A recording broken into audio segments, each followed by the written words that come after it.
सामान वामान सब रख दो यहाँ पर, ठीक है? आज से तुम तीनों यही रहोगे। पर हुकुम, ये घर किसका है? अरे घर किसका वो छोड़ो ना, तुम लोग सब यहाँ सामान वामान रख दो।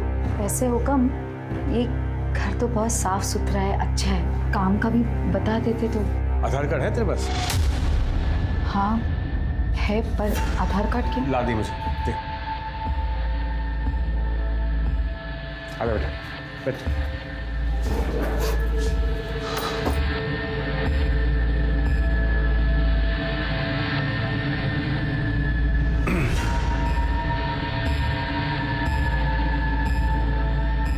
मैं एक काम करता हूँ, घर का कुछ ज़रूरी सामान लेकर आता हूँ, तब तक तुम लोग आराम करो।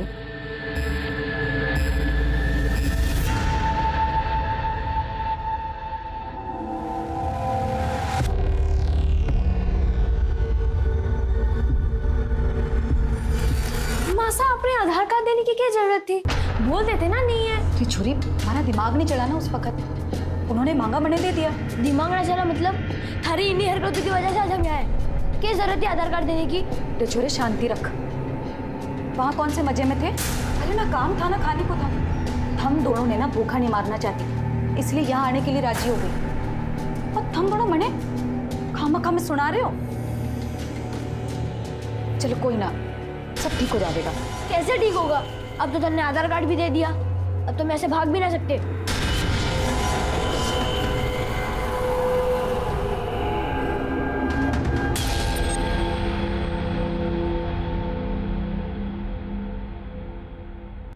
हाँ, ये तुम लोगों के लिए कपड़े और कुछ जरूरत का सामान लाया हूं। बेटा ये तेरे लिए, ये तेरे लिए,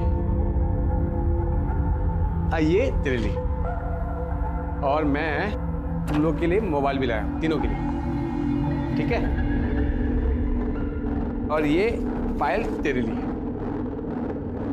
हाँ, एक भूल गया, ये आधार कार्ड। मासा, ये फोन तो नया है। कम हाँ ये सब आपने हमारे लिए किया? बिल्कुल। अब ये मोबाइल फोन दे दिया है तो इसमें अपना फोन नंबर भी दे देते तो। वो सब बाद में, पहले मुझे तेजस्वी का गिफ्ट तो देने दो। ये ले बेटा, तेरे लिए, जा खेल। अरे ऐसे क्या देख रही है? साड़ी पहन के नहीं दिखाएगी मुझे? जा उस कमरे में जा। और तू खड़ी खड़ी यहाँ क्या कर रही है? जा उस कमरे में कपड़े बदल के आ, जा।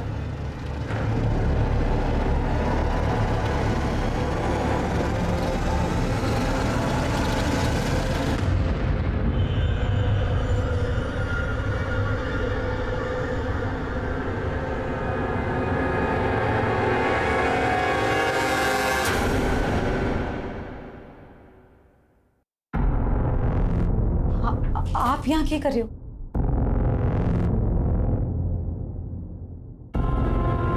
45,000 दिए हैं तेरे और तेरी बेटी के लिए। नई साड़ी, मोबाइल, रहने को घर, ऊपर से खर्चा अलग। वसूलना तो बनता है ना। वसूलना? ये आप ये कह रहे हो? कब मैं यहाँ ये सब करने नहीं आई, मरे जाने दो। तेरी जैसी खूबसूरत औरत को मजदूरी के लिए कौन बेवकूफ खरीदेगा बावली? कुछ नहीं।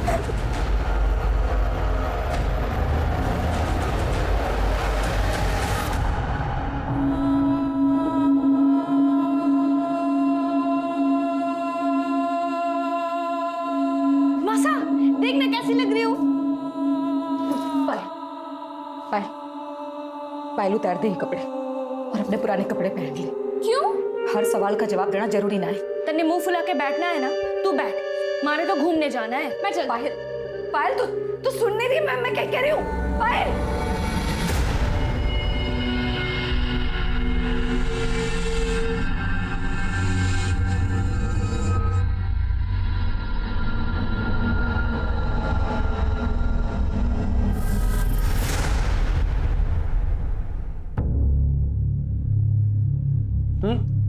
मेरा हो गया, मुझे मत दो।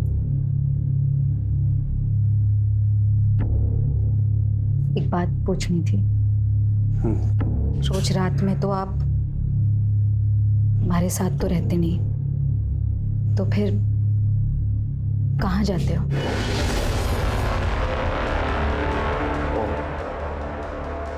तो तू अब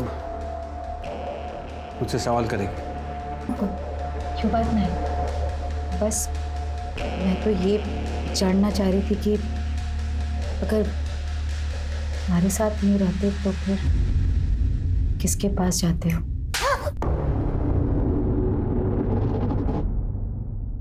औकात में रह तू अपनी। खरीदा है मैंने तुझे, खरीदा है। शादी नहीं हुई हमारी जो बीवी का नाटक कर रही है तू। ये तो जानना चाहूं कि शादी कब करोगे? तू पैसे की औरत, तेरी से कोई शरीफ आदमी शादी करेगा? हाँ सारा मूड खराब कर दिया मेरा। मासा, कहाँ जा रहे हो? क्यों देखने कि शरीफ आदमी रोज रात में आखिर जाता है।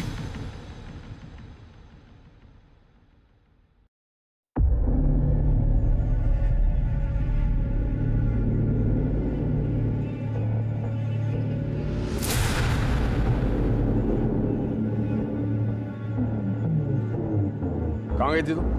बाजार गई थी। ये लोग कौन है? चल अंदर जा, जा। हाँ, मगर ये है कौन? चल बताता हूँ, चल चल।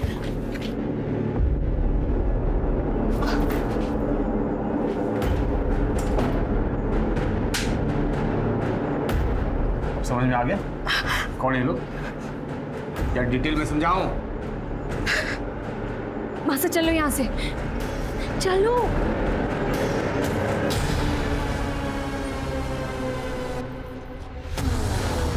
तेरी इतनी हिम्मत! मेरा पीछा करते हुए यहाँ तक आ गए। अब समझ में आ गया ना मैं रात को कहाँ जाता हूँ? समझ में आ गया? तुम्हारे पास ऐसे नहीं करेगी वो फिर। छोड़ दो उन्हें। चल निकल यहाँ से। अब दोबारा कभी यहाँ दिखाई दी ना, जान से मार दूंगा मैं।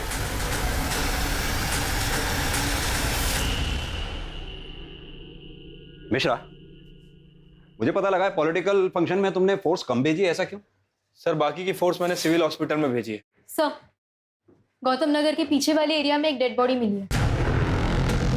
चलो गाड़ी निकालो। महेश, आरती, चलो। मारी मासा। सब मारी मासा और दीदी पता नहीं कहाँ चली गई है। सब उन्हें ढूंढना। घबराओ नहीं, आराम से बताओ क्या हुआ तुम्हारी मासा और दीदी को? हमारी मासा और दीदी 2 दिन पहले घर से निकले थे, अब तक वापस नहीं आए। घबराओ नहीं, हम ढूंढ लेंगे तुम्हारी मासा और दीदी को। दामिनी, बच्चे को पानी वानी पिला के इसे शांत करो, इसकी स्टेटमेंट ले लो। जाओ बेटा दीदी के साथ। मिश्रा चलो।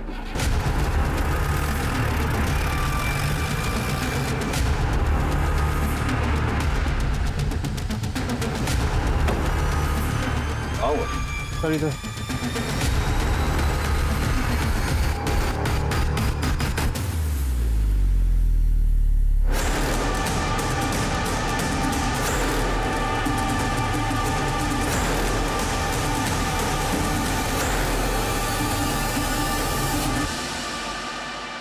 सर बॉडी पर चाकू जैसे किसी चीज से वार किए गए, लेकिन इतने सारे पीठ पे, गले पे, चेहरे पे, हाथों पे।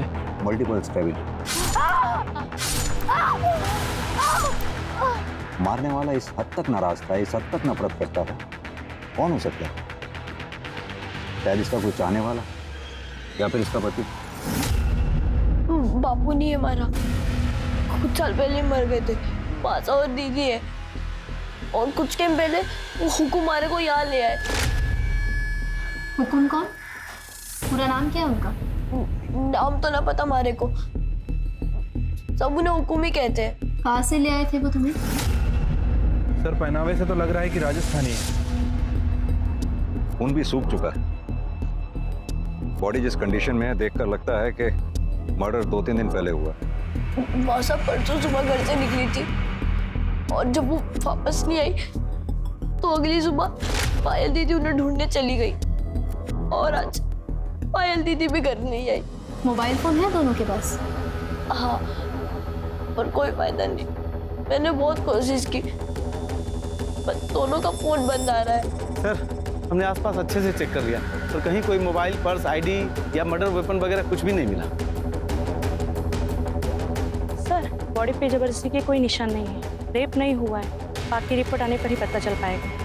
मिश्रा, बॉडी की फोटोग्राफ लो और आसपास के थानों में सर्कुलेट करा दो। शायद इसकी मिसिंग कंप्लेंट दर्ज हुई है उसने।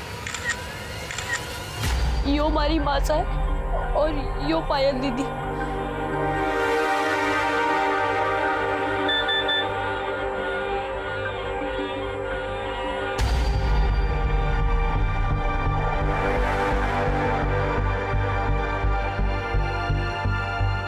बेटा, तुम्हारी माँ के हाथ पे कुछ गुदा हुआ है क्या, या कोई निशान? हाँ, माँ के सीधे हाथ पे यहाँ ओम का निशान है।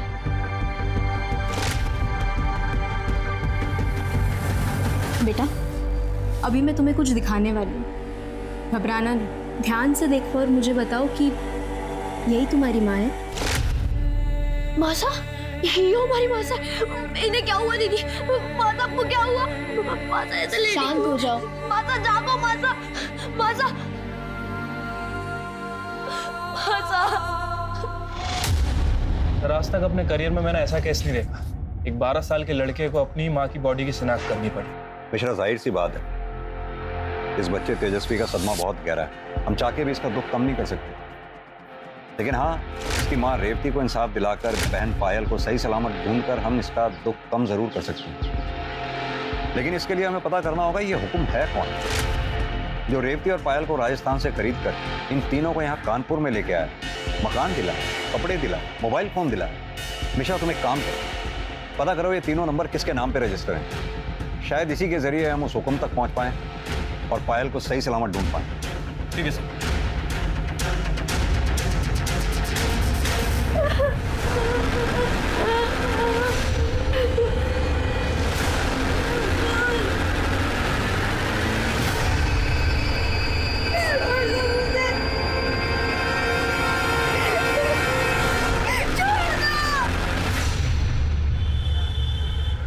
सर, तेजस्वी ने हुकुम का ये स्केच बनवाया। महेश सर, पता करो रेवती के घर के आसपास कहीं सीसीटीवी हो तो उसकी फुटेज चेक करो। देखो क्या ये आदमी रेवती के घर के आसपास चक्कर लगाता दिखाई दे रहा है। अगर नहीं तो उसके आस पड़ोस में पड़ोसियों को सबको ये स्केच दिखाओ और इसके बारे में जितनी डिटेल मिले सब पता करो। सर ऐसा भी हो सकता है कि रेवती का मर्डर इस हुकुम ने किया हो, क्योंकि सर तेजस्वी ने बताया था कि जब से रेवती गायब हुई है ये हुकुम भी उसके घर के आसपास नजर नहीं आया।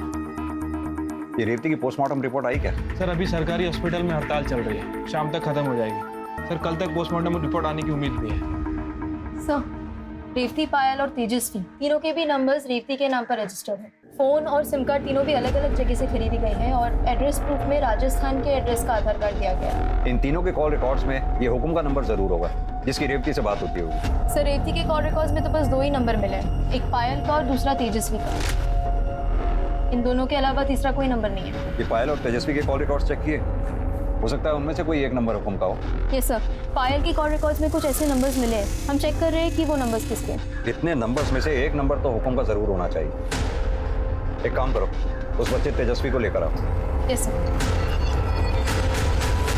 बेटा तेजस्वी, आपको पुलिस स्टेशन में रहने में कोई दिक्कत तो नहीं हो रही ना?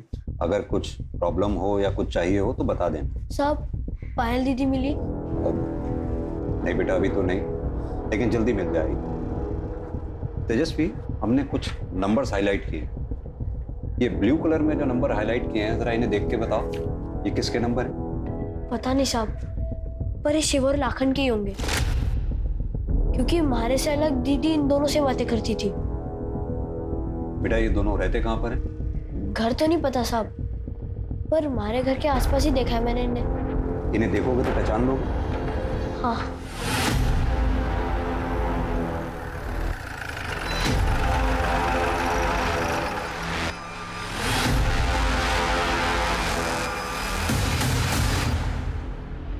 साहब, वो दोनों है।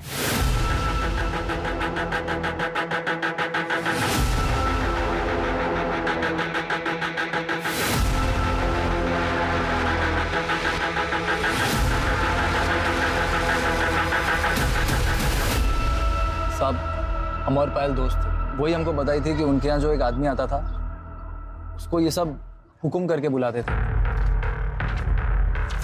क्या यही है वो आदमी? हाँ साहब, यही है। तुम दोनों हो पायल से दोस्ती का नाटक कर रहे थे ना? चल क्या रहा है ये सब? कहाँ गायब है पायल? क्या जाने कहाँ है साहब, हम खुद उसे 2 दिन से खोज रहे हैं। और तू कितने दिन से खोज रहा है पायल को? तू भी तो उसे फोन करता था ना? दोस्त है उसका। काहे की दोस्ती साहब, वो तो हमको घास भी नहीं डालती थी, सारा दिन फोन करते रहते थे मगर फोन नहीं उठाती थी। वो तो सब शिव को ही बढ़ावा देती थी बस। दोनों का बराबर चुम्मा चाटी चलता था साहब। हम भी समझ गए थे कि वो भी दुनिया के जैसी है, हम विकलांग को काहे चुनेंगे। टुकुर टुकुर का देख रहा है बे? तू तो सब जानता है ना, पता था क्या नहीं साहब को? बच्चे से नहीं मुझसे बात कर। क्या कह रहा था?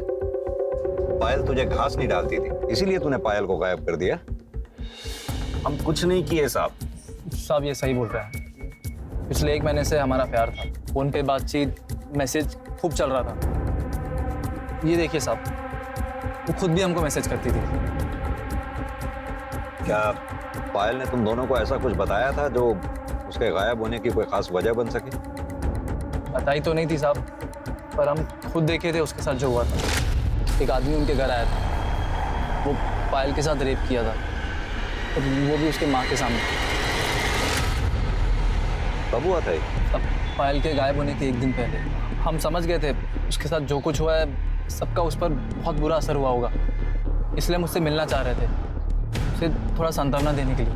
बेटा तेजस्वी, तुम्हें इस बारे में पता था? नहीं माँ साहब, दीदी ने मैंने कुछ ना कही।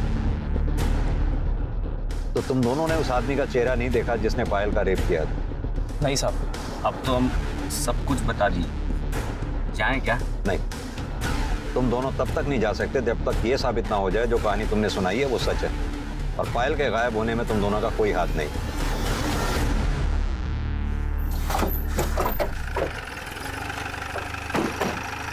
लेके आओ। सर, रेवती के घर के आसपास की सीसीटीवी फुटेज आ गई है, जिसमें ये हुक्म साफ साफ दिखाई दे रहा है। पॉज करना, प्ले करो। ये बाइक के नंबर प्लेट पे जूम करना है। अब यही आदमी हमें इस हुक्म तक पहुंचाएगा। आरटीओ से इस बाइक की डिटेल्स निकलवाओ, ये जो कोई भी है इसे उठा के ले आओ। सर, हमारा नाम गोपी है और ये आदमी हमें ही है। ये हमें पता है, अब उसके बारे में बता जिसके गले लग रहा है। साहब, ये हरीश यादव है, हमारा पुराना दोस्त। बहुत साल से हम एक दूसरे के टच में नहीं थे, लेकिन कुछ दिन पहले जब हम उसको देखे तो मिल लिए और 4 बातें हो गई। अबे, और आगे हो क्या? अंधा है क्या? दिखता नहीं है? हरीश, क्या बात है हरीश, मेरा भाई। कैसा है यार? बढ़िया यार, तू बता कैसा है? मैं बहुत बढ़िया हूँ। अब 2 मिनट की बस मुलाकात थी साहब, बस।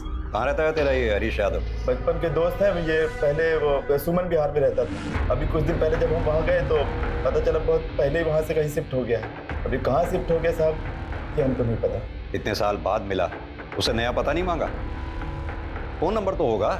नंबर मांगे थे साहब उससे, लेकिन वो टाल दिए। वो ना देना चाहते होंगे तो हम फिर जोर भी नहीं डाले। फिर साहब वो अपने रास्ते और हम अपने रास्ते। तो साहब हम जितना जानते थे हम सब बता दिए, अब हम जा सकते हैं। मिश्रा, इसके एक फोटो ले लो रिकॉर्ड में रखने के लिए। गोपी के जरिए हरीश यादव तक पहुंचने की पुलिस की उम्मीद जाया हो चुकी थी, और इसी बीच पुलिस ने तेजस्वी को एक एनजीओ में रहने के लिए भेज दिया, जहां से वो अपनी बहन के मिलने की उम्मीद में हर रोज फोन करता था। लेकिन फिलहाल पुलिस के पास उसे सांत्वना के अलावा देने के लिए और कुछ नहीं था। पायल की खोज में पुलिस चारों तरफ अपने हाथ पैर मार रही थी, और फिर अचानक उन्हें पायल के बारे में पहली लीड मिली। आपके पड़ोसी विष्णु यादव के यहाँ कुछ गड़बड़ चल रही है, मैं कुछ समझा नहीं। अरे सर, उन्होंने 16-17 साल की लड़की को घर में कैद करके रखा है, वो भी बिना कपड़ों के, सिर्फ चादर में। हमने खुद देखा है उसे खिड़की पर खड़े हुए। जिस लड़की को उन्होंने कैद कर रखा है, उसी को खिड़की पे हवा खाने खुला छोड़ दिया। अरे मैडम, हम झूठ थोड़ी बोल रहे हैं, हम यहाँ पे अपना समय खराब करने नहीं आए हैं। दामिनी, ध्यान से देखो, यही थी वो लड़की? हाँ हाँ साहब, बिल्कुल यही लड़की थी।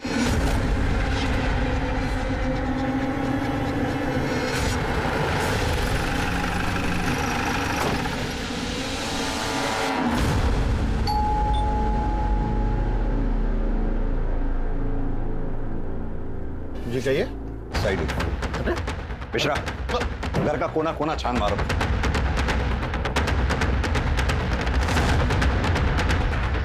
सर बताएंगे आप क्या ढूंढ रहे हैं? आप हमें अपना काम करने दीजिए। पर हुआ क्या है? क्या चाहिए आप लोगों को? सब पता चल जाएगा।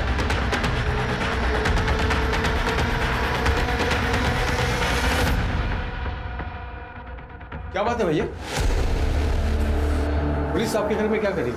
अरे बता नहीं रहे कुछ। जिसे हम सारी दुनिया में ढूंढ रहे हैं, तो खुद ब खुद चल के हमारे पास आ गया। क्या? मैं कुछ समझा नहीं, आप क्या बोलना क्या चाहते? हरीश यादव और हुकुम। क्या लगते हो तुम इनके? मैं इनका छोटा भाई हूँ, यहाँ पास 2 मकान छोड़ के मैं रहता हूँ। पर आप ये बताइए कि बात क्या है? अब पूछेंगे हम और बताएगा तू। तेरे लिए तो कई सवाल हैं हमारे पास। क्या? कैसे सवाल? जैसे कि पायल कहाँ है? यही थी ना? कहाँ छुपा रखा है उसको? पायल? पायल भला यहाँ पर क्या करने आएगी? और हम क्यों छुपाएंगे उसको? कुछ दिन पहले प्रताप नगर में किसी लड़के के साथ देखा था मैंने उसको। अब पता नहीं उसका अता पता क्या है, मुझे नहीं मालूम। पता सब मिल जाएगा। दामिनी, हरीश के घर की भी तलाशी लो। एक मिनट, ये चल क्या रहा है इंस्पेक्टर साहब? बताएंगे। अब यहाँ कुछ नहीं मिला तो इसे परेशान करेंगे आप? भैया 1 मिनट लेने दीजिए तलाशी इनको। जब वहाँ भी कुछ नहीं मिलेगा, इनको तसल्ली होगी तब। वैसे भी हम कुछ कहेंगे इनको, हमारी बात सुनने नहीं वाली। क्यों नहीं सुनेंगे? तू अगर सच बोलेगा जरूर सुनेंगे। अब सीधी तरह से ये बता कि रेवती और पायल को राजस्थान से क्यों खरीद के लाया था? ये क्या बेहुदा मजाक कर रहे हैं आप? सर मैं एक लेबर कॉन्ट्रैक्टर हूँ भैया। आप बिल्डिंग के कॉन्ट्रैक्ट लेते हैं, हमारे यहाँ पर सारे राज्य के मजदूर आते हैं। रेवती भी आई थी कहीं से मजदूरी के लिए। ये पास वाली बिल्डिंग में हमारा काम चल रहा था, मंदी की वजह से उसे बंद करना पड़ा। सर मेरी शराफत देखिए, रेवती दो बच्चे लेकर आई थी ना, उसे मैंने प्रताप नगर में घर दिया रहने के लिए, राशन भरवाया उसके लिए, सब कुछ किया। आप मुझ पर इल्जाम लगा रहे हैं।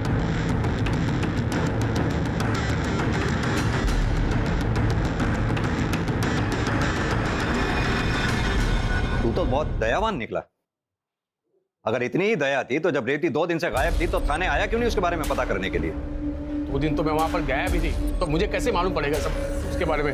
और सर आज मैंने अखबार में पढ़ा कि उसका मर्डर हो गया। सर पायल वहाँ भी नहीं मिली। खामखा आप लोग। विमला जी, हमें उस घर में ऐसी कोई लड़की नहीं मिली जिसे उन्होंने कैद करके रखा। इनफैक्ट हमने उस कमरे में भी देखा, वहां पर भी कोई नहीं था।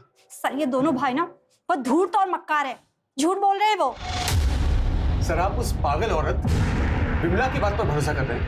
आप उसे पायल की जगह किसी और की फोटो दिखाते अब भी वो यही कहती, क्योंकि सच तो ये उसने किसी लड़की को देखा नहीं आपस में। वो बस हमें परेशान करने के लिए ये सब कर रही है। सर हम ठीक बताते हैं आप। ये जो औरत है ना विमला, इसका पति है प्रदीप, कॉन्ट्रैक्टर है, बिल्डिंग बनाता है वो भी। अब सेम प्रोफेशन है हमारा और उसका। अब ये दोनों मियां बीवी चाहते हैं कि हम बदनाम हो जाओ, हमारा सारा का सारा काम धंधा इन लोगों को मिल जाए बस। ये बताओ गोपी को कैसे जानते? गोपी? अच्छा गोपी मेरा पुराना दोस्त है, पर उसका इस केस से क्या लेना देना? मतलब मैं समझ नहीं आ रहा मुझे। अपने इस पुराने दोस्त से कब मिला था आखिरी बार? आखिरी बार मैं प्रताप नगर में मिला था उससे। सर एक बात बताऊं, आपकी अगर तलाशी हो गई है, पूछताछ पूरी हो गई है, तो प्लीज हमें थोड़ी बहुत शांति दीजिए सर। हम शरीफ लोग हैं। मेहरबानी कीजिए साहब। हाँ प्लीज सर।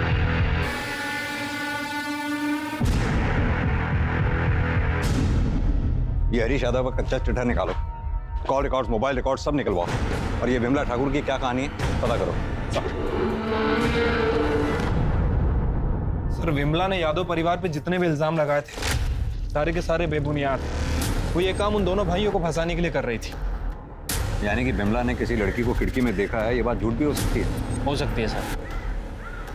चाहे ये लड़की वाली बात झूठ भी हो, लेकिन फिर भी इन यादव भाइयों के बीच कुछ तो चल रहा है। मैंने नोटिस किया जब हम हरीश और विष्णु से बात कर रहे थे तो हरीश की बीवी बीना यादव कुछ घबराई हुई थी। ये पोस्टमार्टम रिपोर्ट अभी आई है नहीं? सर अभी तक हड़ताल कंटिन्यू चल रही है। वैसे मेरी डॉक्टर से बात हो गई है, उनका कहना है कि जैसे ही हड़ताल खत्म होगी वो हमें रिपोर्ट भेज देंगे। ये हरीश के कॉल रिकॉर्ड्स और मोबाइल लोकेशन रिकॉर्ड से कुछ पता चला कि मर्डर के समय वो कहाँ पर था? सर कुछ खास तो पता नहीं चला। सर अगर थोड़ी समय के लिए मान लेते हैं कि रेवती का मर्डर 26 फरवरी को दोपहर से रात के बीच में कभी हुआ होगा सर। उस टाइम इनफैक्ट उसके एक दिन बाद 1 बजे तक हरीश के फ़ोन की लोकेशन उसके घर की ही थी। हाँ, तो ये भी तो हो सकता है कि हरीश ने अपनी एलिबाई क्रिएट करने के लिए मोबाइल घर पर छोड़ दिया हो। और कुछ सस्पिशियस जो कॉल रिकॉर्ड से निकला हो। गोपी हम तो झूठ बोल रहा था सर। उसके पास हरीश का कॉन्टैक्ट नंबर नहीं था, लेकिन हरीश के कॉल रिकॉर्ड सच्ची कहानी बयान कर रहे। गोपी पिछले 1 महीने से हरीश से बात कर रहा था। उठा के लाओ इस गोपी को। सब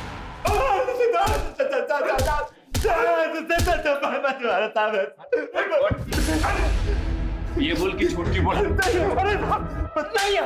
दो साहब। एक दिन हरीश को प्रताप नगर में देखे तो हम हैरान हुए कि वो यहाँ कर रहा है, क्योंकि साहब वो तो कानपुर की बहुत बढ़िया कॉलोनी में रहता था। तो साहब हम उसके ऊपर नजर रखनी शुरू कर दी है। फिर एक दिन हम जानबूझकर उससे ऐसे टकराए जैसे कि अचानक मिले। बढ़िया यार, तू बता कैसा है? मैं बहुत बढ़िया हूँ। प्रताप नगर में क्या कर रहा है? अरे काम से आया था मैं। काम से मतलब दोस्त को ही है? कई बार देखा तेरे को उस राजस्थानी औरत के आते जाते। क्या चल क्या रहा है? वो गरीब औरत है यार, पति नहीं, 2 बच्चे हैं, तो थोड़ी बहुत मदद कर देता हूँ यार, बस इंसानियत के तौर पर यार। तू तो जानता मैं शादीशुदा हूँ। अब हरीश अच्छी तरह जानता था कि वो हमको मना नहीं कर सकता, नहीं तो हम उसकी पोल खोल देंगे। तो हम उससे पैसे हटने लगे। फिर हमको लगा कि पैसे से ज्यादा हमें और भी कुछ मिल सकता है।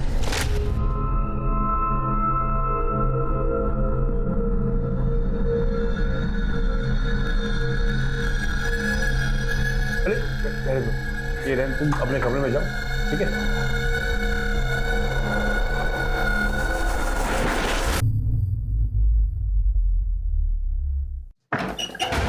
सब आप यहाँ क्या कर रहे हो?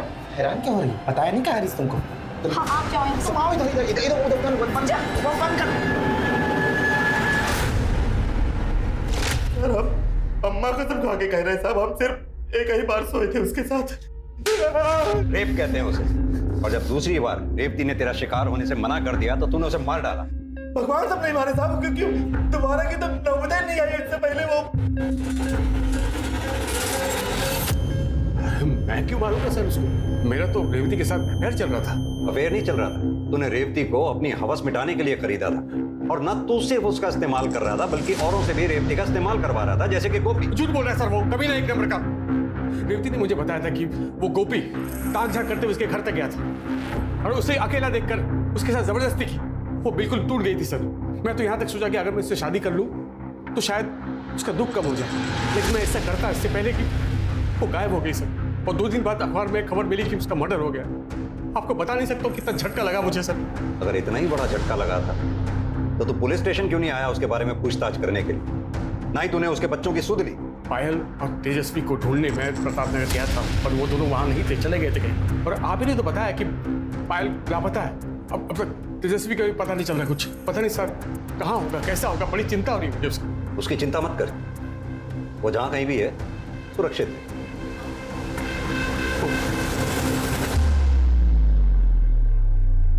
सर आपने इस हरीश को जाने क्यों दिया? साफ साफ दिख रहा है सर सीधा बनने की कोशिश कर रहा है। समझ तो मुझे भी आ रहा है मिश्रा, लेकिन इस हरीश के खिलाफ हमारे पास कोई ठोस सबूत भी तो नहीं है। सर ऐसे तो सबूत शिव और लाखन के खिलाफ भी नहीं है। छोड़ दो उन्हें। लेकिन सर देखो मिश्रा, इन तीनों का कनेक्शन पायल से है, तो पायल जरूर इन तीनों में से ही किसी एक के पास होगी। ये जानने के लिए थोड़ा बहुत तो रिस्क लेना ही होगा। सर मुझे लगता है कि हमें यादव परिवार की औरतों से भी बात करना चाहिए, क्योंकि अगर ये विमला सच बोल रही है, मेरे ख्याल से इन औरतों को भी कुछ ना कुछ पता होगा। नहीं मिश्रा, मुझे नहीं लगता यादव परिवार की औरतें अपना मुंह खोलेंगी। मुझे तो वो भी विक्टिम ही नजर आती हैं।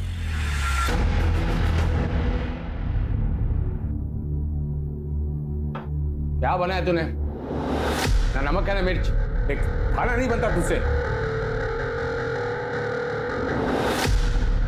खुल क्या रही है? ये नीचे कर। और ये सर पर घूंघट क्यों नहीं है? हाँ, और गलती करना चाहती तू?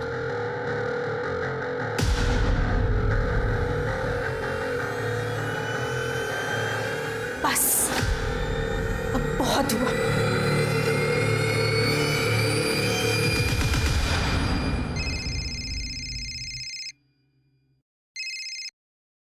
हाँ जी बोलिए।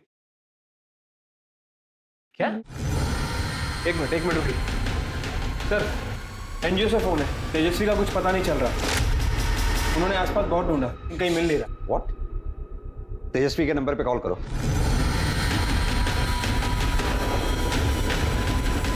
सर उसका फोन भी स्विच ऑफ है। मिश्रा, इससे पहले कि तेजस्वी के साथ कुछ गलत हो जाए हमें उसे ढूंढना होगा। चलो।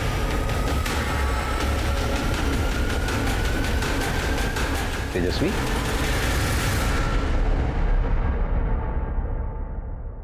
घबराओ नहीं, बैठो। चलो पानी पियो। आराम से बेटा, आराम से। अच्छा ये बताओ, तुम एनजीओ से भागे क्यों? मैंने पायल दीदी का फोन आया था। पायल दीदी? क्या कहा उन्होंने? इतने दिन कहाँ थे वो? इतनी बात नहीं हुई, बस इतना कहा कि शिव की मदद से हम गाँव वापस जा रहे हैं। और रात को 11:30 बजे कमला विहार के पास आने को कहा। मैं वहाँ एनजीओ से भागकर वहीं गया था। मैंने उनका बहुत इंतजार किया पर वो वहाँ नहीं आई। हमारी दीदी को ढूंढ लो सब, हमारी दीदी को ढूंढ लो सब। चिंता मत करो, बैठ जाओ, हम तुम्हारी दीदी को ढूंढ लेंगे। मिश्रा, ये शिव जहाँ कहीं भी है उसे खोद के निकालो और पायल के फोन पे कॉल करो। उसका कोई पता नहीं, उन्होंने कोई और नंबर से कॉल किया था। तो फिर किस नंबर से किया था? उन्होंने ये नंबर से कॉल किया था। किसका नंबर है? पता नहीं। कॉल करो इस नंबर पर। कल तो कहीं आसपास ही बज गई। दामी, तुम यहीं रखो इसके पास। आओ मेरे साथ।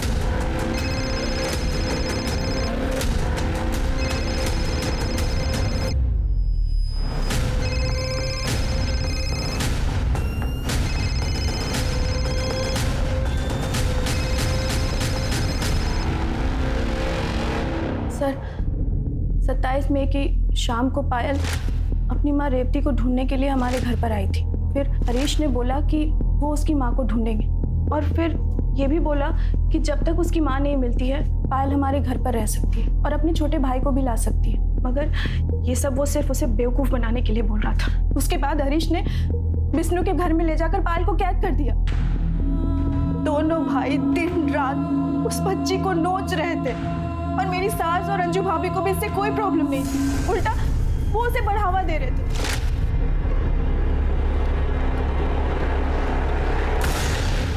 शुरू में मैं भी पायल से बहुत नाराज थी क्योंकि उसकी माँ रेवती की वजह से मेरी बसी बसाई गृहस्थी उजड़ रही थी।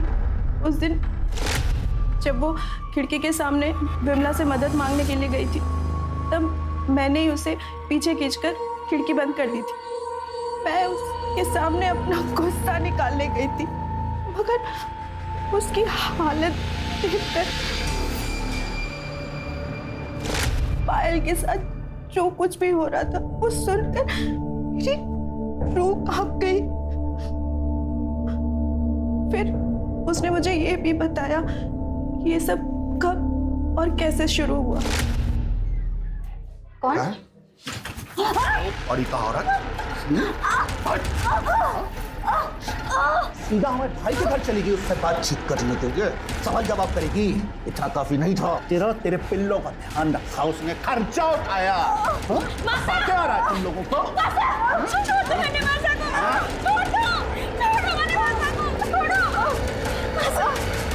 तुम्हारी मम्मी को छोड़ दें, हम छोड़ देते हैं।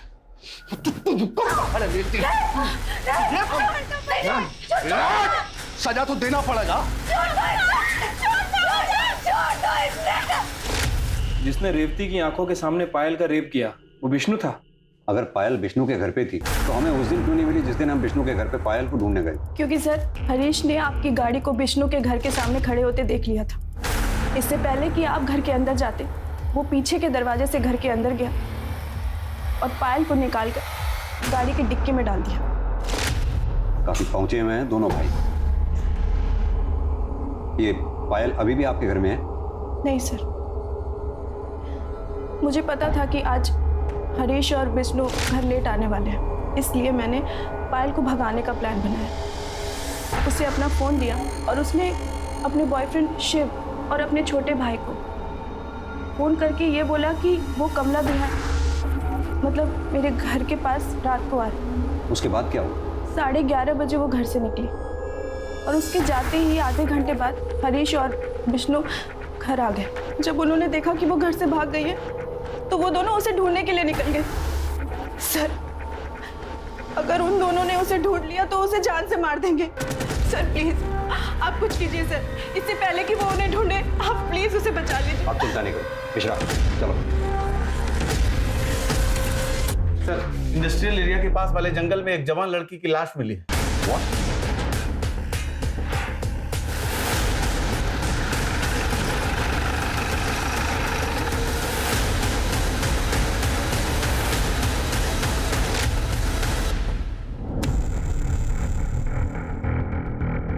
सर इसे भी रेवती की तरह किसी धारदार हथियार से मारा गया। सर इसकी बॉडी पर भी बहुत सारे जख्म हैं। दामिनी, बॉडी चेक करो। Yes sir.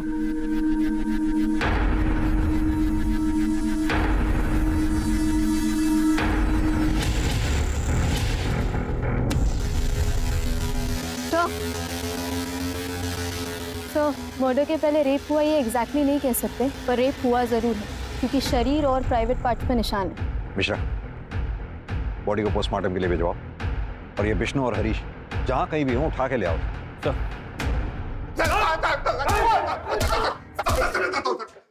मैं सब सच बताता हूँ। पायल भाग गई थी, हम लोग डर गए थे। हम दोनों भाई बाहर जाकर पायल को ढूंढ रहे थे, बहुत ढूंढा सर, लेकिन वो नहीं मिली। तो थकार के हम लोग वापस आ गए थे। वापस आ गए? बोला था ना, झूठ मत बोलना। इतनी रात को सीसीटीवी फुटेज में सिर्फ एक गाड़ी इंडस्ट्रियल एरिया की तरफ जाते हुए दिखाई दी, जो गाड़ी तुम दोनों की है। और इतना ही नहीं, उस गाड़ी में खून भी मिला है, जो फॉरेंसिक रिपोर्ट आने के बाद क्लियर हो ही जाएगा कि वो खून पायल का है, उस पायल का जिसे तुम दोनों भाई दिन रात रेप करते रहे। उसकी बॉडी, कपड़े, तुम्हारा डीएनए एक बार अगर मैच हो गया ना, तुम्हारा बाप भी सच बोलेगा। सर, हमने रेप किया सर, लेकिन मारा नहीं सर। ये सच है सर। पायल उसकी माँ को ढूंढते हुए हमारे घर आई सर। हमने उसको अपने घर में कैद कर लिया सर। आगे बोल। उसका फोन छीन कर उसको ऑफ कर दिया ताकि वो बाहर वालों से कांटेक्ट में नहीं रह सके। एक गुनाह तो कबूल कर लिया तुम दोनों, अब मर्डर के बारे में भी सच बोल दो, वरना इसे देख रहे हो ना मिश्रा, खाल उधेड़ देगा तुम दोनों के। सर मैं सच बोल रहा हूँ सर, हमने बस उसको रेप किया सर, उसको मारा नहीं सर। अरे बाप रे भैया, इसको तो किसी ने मारकर हमारे घर के पीछे फेंक दिया है। इससे हम तो फंस जाएंगे भैया। जब पायल की लाश हमें अपने घर के पास मिली ना, तो हम घबरा गए थे सर। तो हमको लगा कि कोई हमको फंसाने की कोशिश कर रहा है सर। तो हमने अपनी जान बचाने के लिए उसकी लाश को गाड़ी में रखी और वो इंडस्ट्री के पास जाकर फेंक दी, ताकि हमको कोई शक न कर सके हम पर। इनको इतनी बुरी तरह से तोड़ो कि सारी गर्मी निकल जाए। दोनों भाइयों ने एक ही रट लगा रखी है सर, रेप किया लेकिन मर्डर नहीं। ये दोनों हमें गुमराह करने की कोशिश कर रहे हैं ताकि मर्डर के चार्जेस से बच जाए। लेकिन सवाल अब भी वही उठता है कि अगर ये दोनों सच बोल रहे हैं तो फिर रेवती का मर्डर किया किसने? पुलिस के सामने रेवती और उसकी बेटी पायल की हत्या की एक गुत्थी थी जो सुलझ नहीं पा रही थी। संदिग्धों की लंबी लिस्ट थी, लेकिन बिना किसी सबूतों के किसी एक को दोषी मानना बहुत मुश्किल हो रहा था। एक मुश्किल यह भी थी कि हड़ताल की वजह से पोस्टमार्टम रिपोर्ट नहीं आई थी, जिससे जानकारी साफ हो पाती। इसलिए पुलिस ने यह तय किया कि अर्जेंट बेसिस पर पोस्टमार्टम के लिए दोनों बॉडीज को लखनऊ भेजा जाए। सर, पीएम रिपोर्ट आ गई। फाइनली आई गई? हाँ सर, पायल का जब मर्डर हुआ वो प्रेग्नेंट थी और सर दोनों के साथ गैंग रेप हुआ है। सर दोनों के साथ गैंग रेप हुआ है। रिपोर्ट में साफ साफ मेंशन है सर, बॉडी पे जितने भी घाव हैं वो 2 से 3 इंच गहरे हैं। तब सर जिसने मर्डर किया उसके हाथों में ज्यादा जान नहीं थी, इसीलिए इतने गहरे घाव नहीं कर पाया। मौत घाव की वजह से नहीं, बल्कि बहुत ज्यादा खून बहने की वजह से। इसीलिए पायल की बॉडी पर 50-60 वार किए गए। मिश्रा, ये काम हरीश, विष्णु या शिव का नहीं, किसी और का है। सर आपने उस दिन लाखन को नोटिस किया था, उसके हाथ बहुत कमजोर लग रहे हैं। हाँ, लेकिन चलो अगर मान भी लिया जाए लाखन के पास पायल को मारने का मोटिव हो सकता है, लेकिन वो रेवती को क्यों मारेगा? जो हाथ सीधी तरह से चाय का गिलास नहीं पकड़ पा रहे थे, चाकू कैसे पकड़े? सर अगर लाखन नहीं है फिर ये मर्डर किसने किया? तो तुमने मारा रेवती और पायल को? क्यों मारा उन दोनों को?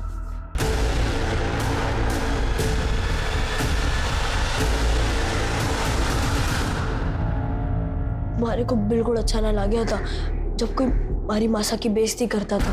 वो हुकुम 2 पैसे की औरत कही थी उसने हमारी मासा को। 2 पैसे की औरत? मुझे तो उस दिन शिव और लाखन से पता चला था कि दीदी के साथ भी जबरदस्ती हुई थी। मासा गुस्से में हुकुम से बात करने घर से निकली और उसका कुछ फायदा नहीं था, इसलिए मैंने उनका पीछा किया और गौतम नगर के पास पहुंचते ही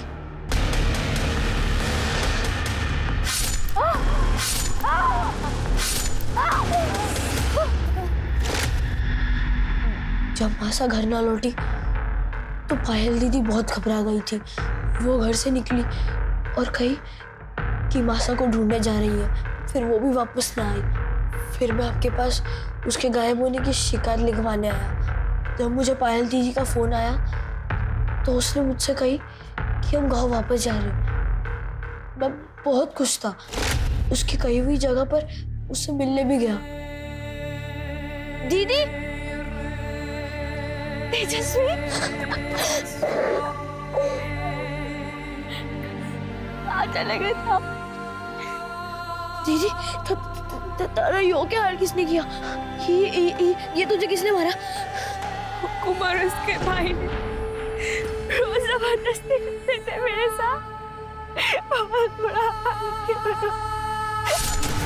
हमारी मासा, हमारी बहन को सबने बाजारू बना दिया था। नहीं चाहती मुझे ऐसी मासा और बहन। मैं तो पहले भी यहाँ नहीं आना चाहता था, पर मासा ने जबरदस्ती करके मुझे झोंक दिया इस नरक में, इसलिए मार दिया दोनों को मैंने। माना कि तुम्हारी माँ रेवती और बहन पायल के साथ जो कुछ भी हुआ बहुत गलत हुआ, लेकिन पुलिस थी ना उनके गुनहगारों को सजा देने के लिए। तुम्हें इस तरह से कानून अपने हाथ में नहीं लेना चाहिए।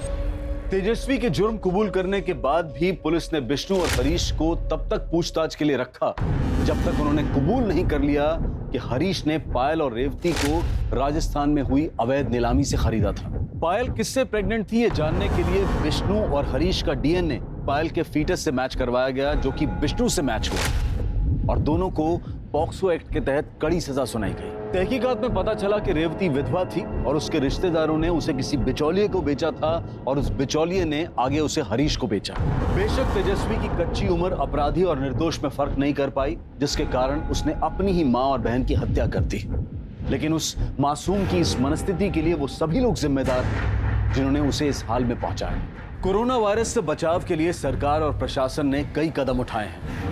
हम सबके लिए बहुत जरूरी है कि हम उनके दिए गए निर्देशों का सही तरह से पालन करें, अफवाहों पर विश्वास न करें, डर का माहौल न फैलने दें। हमें पूरा विश्वास है कि हम सब एक साथ मिलकर इस आपदा को जड़ से मिटाने में सफल रहेंगे। अब मैं अनूप सोनी आपसे विदा लेता हूं। फिर मुलाकात होगी क्राइम पेट्रोल सतर्क के ब्लैक हेडलाइंस अध्याय में एक और नए केस के साथ। और याद रखें, क्राइम और आपके बीच में सिर्फ इतना फर्क है कि आप कितने सतर्क हैं। सतर्क रहें, सुरक्षित रहें। जय